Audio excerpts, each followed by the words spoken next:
News Radio 600, Kogo.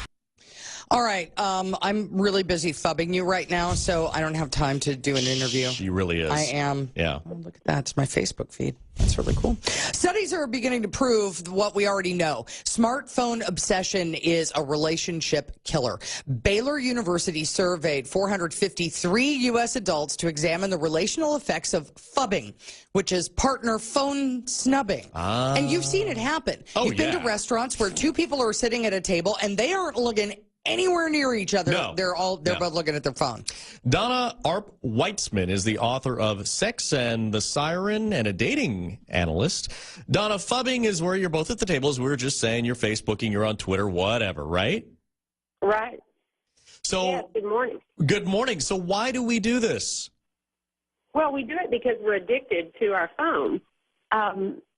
The average adult in the United States looks at their cell phone, their smartphone, 150 times a day. And so it's a true addiction.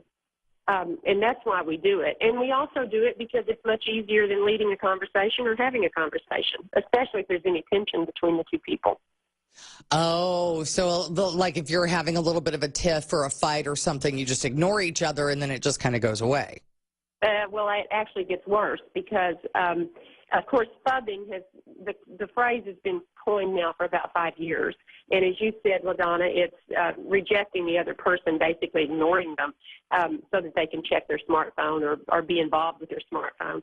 And, yes, the situation will get worse because of phubbing, because the phubbee, the one that's being phubbed, often feels rejected or ignored. So what did we do before we had phones? Well, then we just ignored them. But, you know, it's harder to sit and be silent than it is sit and have something that's interesting to look at.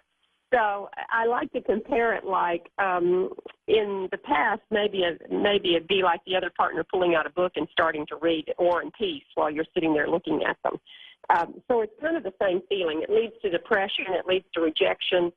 And really damages the relationship overall in the long run and often in the short run.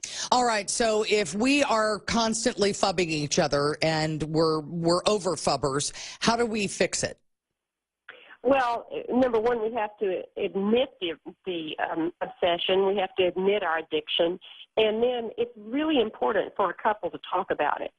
They need to be open, and one needs to gently say to the other one, and I do say this gently, you need to please pay attention to me because I feel bad when you're looking at your cell phone. And so open communication is important. Looking the other person in the eye is the window to the soul, even now, even with the phone in front of our eye. So it's very important to keep that connection, that human connection. How big of a problem is this? Because like you said, people look at their phones 150 sometimes a day.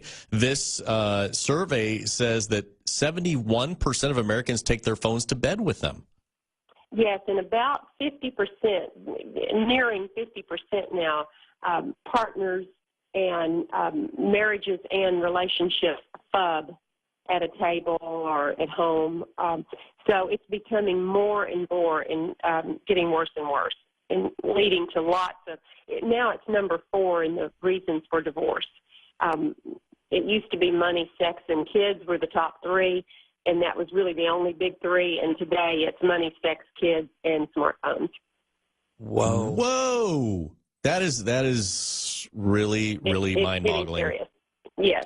Now, when people are on their smartphones and let's say the marriage is a little bit on the rocks or a lot on the rocks or whatever, I mean, are they using those smartphones to get in touch with other people too? Well, that certainly can be, and often it does lead to jealousy and suspicion because you have a relationship with your phone, which is hurting your relationship with the person sitting across the table from you.